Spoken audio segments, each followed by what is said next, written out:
just a little introduction to our team. So I'm going to talk a bit about different funding at the National Lottery Community Fund. Your local team, which is me, Andrew, Kat, Lucy and Moya.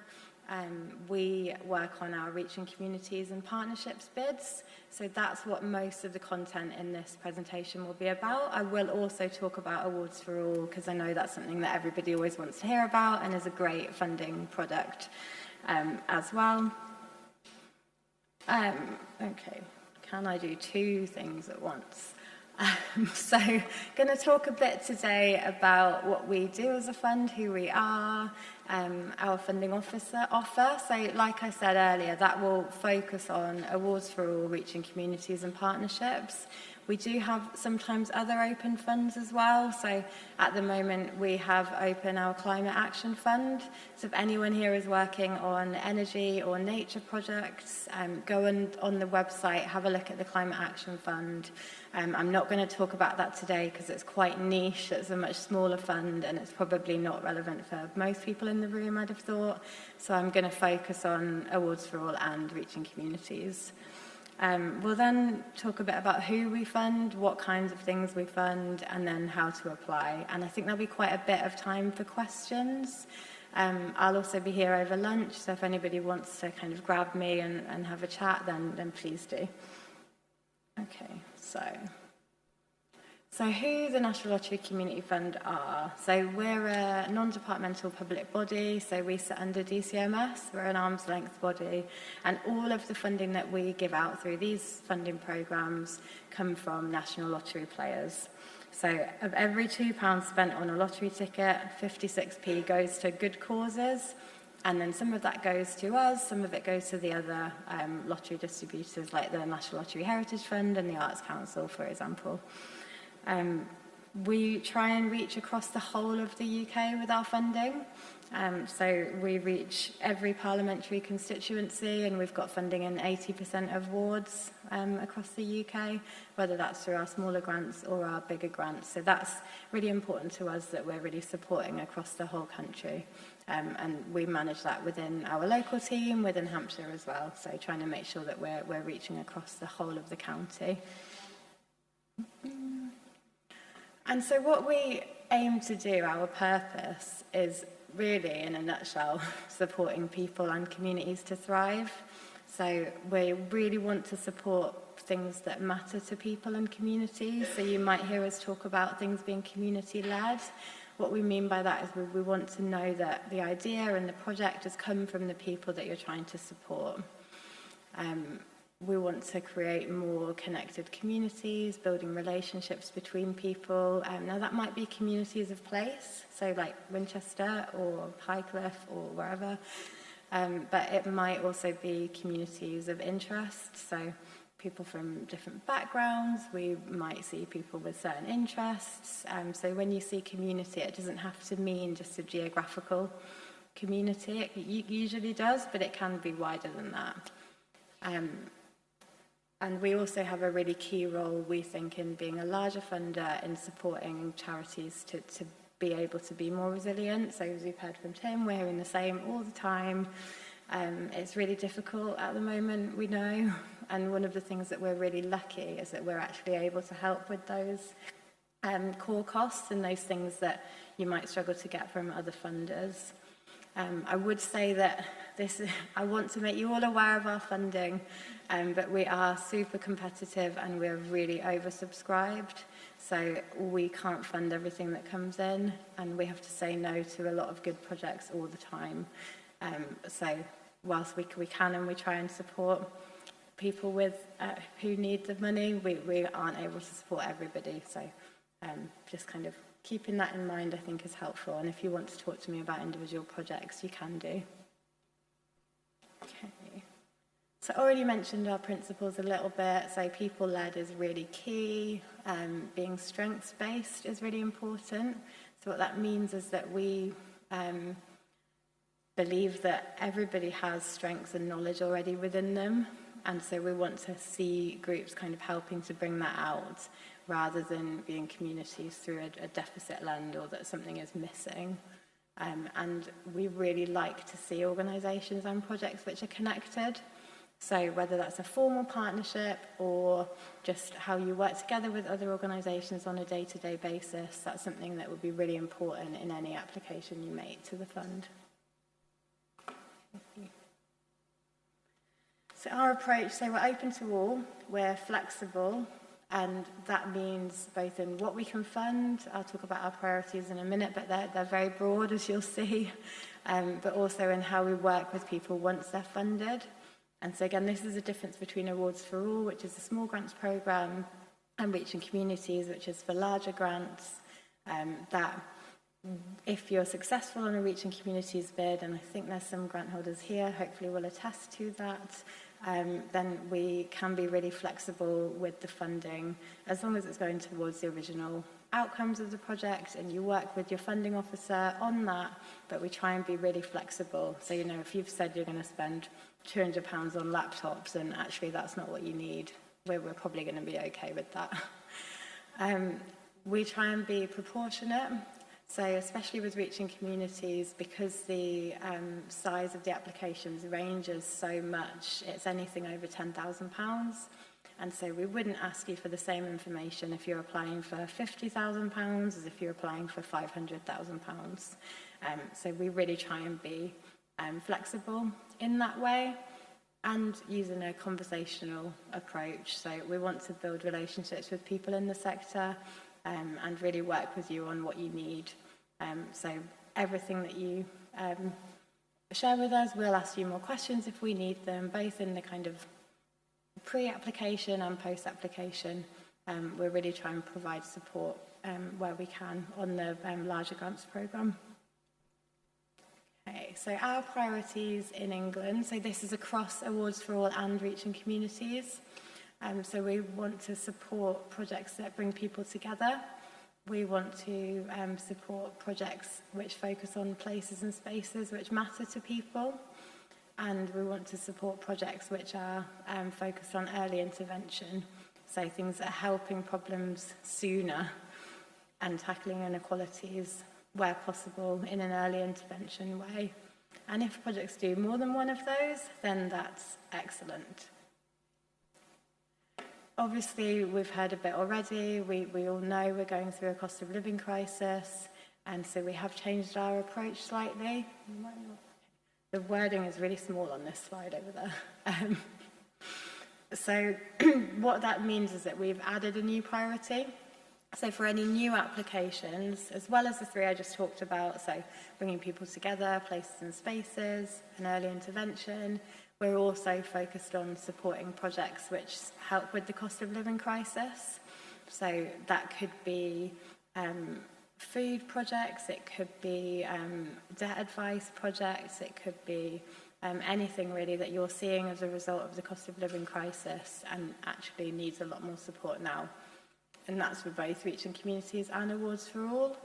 And then for current Reaching Communities grant holders, we're able to support requests to reprofile budgets if you need to move money between years. And if you're really facing increased costs that just aren't manageable, please reach out to your funding officer, who's probably Andrew, and you can have a conversation about whether we're able to increase the grant amount. But that would be on a kind of case-by-case basis, working with your funding officer. But we've supported a large number of these kind of requests so far. So I would suggest if you are a current grant holder, I would recommend you speak to Andrew. Okay. So you can find everything on our website that I'm going to talk through today. There's some links here. I presume the slides will be sent around after, or if you just Google it, it will come up. And we encourage everybody to go through the website for their applications. It just means that you make sure that you're answering all the questions that we need at that first stage. But for Reaching Communities, we can accept applications in different formats if that's helpful for accessibility reasons. For example, video applications we sometimes get. But if you are able to do it online, it's just easier to make sure that you're giving all the information that we need. So Awards for All is a really great programme in my opinion. So this is our main small grants programme in England. So it's anything from £300 up to £10,000 over a year. and it's got a really quick application process, which I think is great. So you usually get a response within 12 weeks. And that's usually either a yes or a no. They very rarely come back and ask you for more information at that stage. And so you know then you've got the money, or you haven't got the money, but at least then you know very quickly. It's an easy, simple application process. They just ask you 3 questions online, which is basically what you want to do, how you're going to do it, who you are as an organisation, and how you've involved the community. And then you'll hear back. So that community involvement piece is really important, and it's often an area where we see people falling down on Awards for All applications, that they haven't demonstrated that community involvement. So that's why I'm kind of saying it multiple times. Really focused on being community-led. It's really important.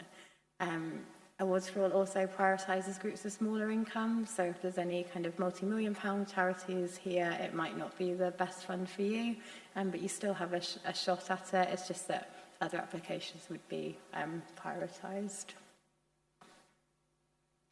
And then reaching communities and partnerships, so I'll spend a bit more time on this one. And this is for grants over £10,000. And they can run for up to 5 years, so this is multi-year grants. There's no open dates or closing dates, so you can apply any time. And again, we prefer you to apply online, but if you need to, you can apply in different formats. Either just send in whatever format you've got, or you can speak to us beforehand about what would make sense for you. So we can fund lots of different things. We can fund project costs, we can fund organisational development and core costs, and we can fund capital projects as well. We tend to fund a lot of core costs through reaching communities, at least in our region, because that's what charities tell us that they need. They find it easier to get project costs from other funders, so we focus on the stuff that they can't get from anywhere else. And so this is the application process. So you apply online, you get an acknowledgement email, and it's a 2-stage process. So the first stage is it will go to a panel, and the panel will say, oh yeah, we think this idea is something we could support, or actually no, this isn't something that really fits with our priorities for whatever reason.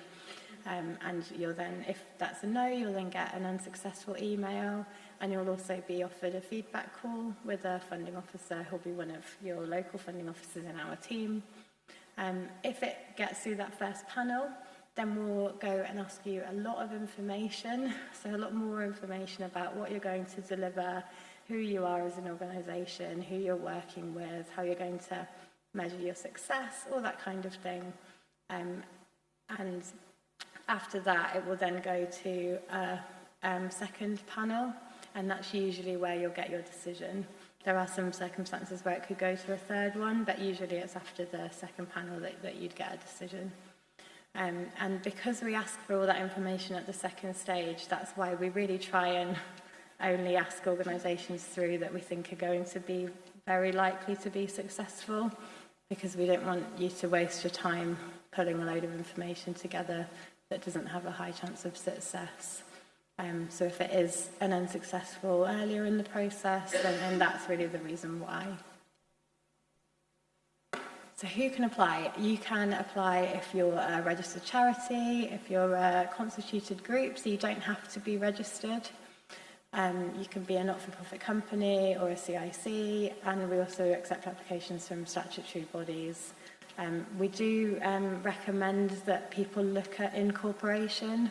So if you're an unincorporated charity, it's not that we wouldn't fund you, we fund lots of those. We just would recommend that you kind of look at it and you work with Communities First or other CBS organisations on what might be right for you, just because it protects the organisation a bit more.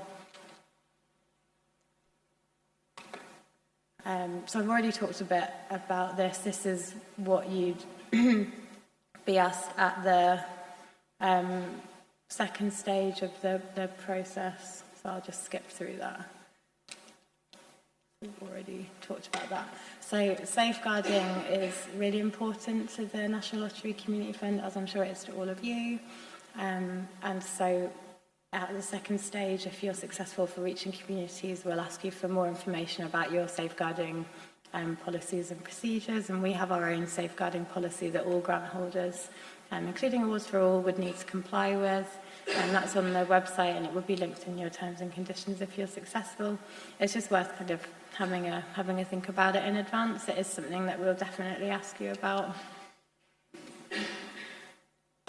And so, if you're successful on reaching communities and partnerships, we'll send an offer letter, which you need to return, and then we ask you to start your grant within 6 months of being awarded. So that's just quite helpful in thinking of your timing. If it's a project that might have a really long lead-in time, think about maybe applying towards the end of when you're applying for other funding. Just on kind of timescales, I would always recommend applying for reaching communities about 6 months before you want to start the project. So if you want just because the two-stage process can take a little while, depending on how quickly you return your information and how much our team of funding officers have got on as well. But then once it is awarded, you need to start within 6 months, and then we will ask for end-of-year reporting. Usually it depends a bit on what you're trying to do.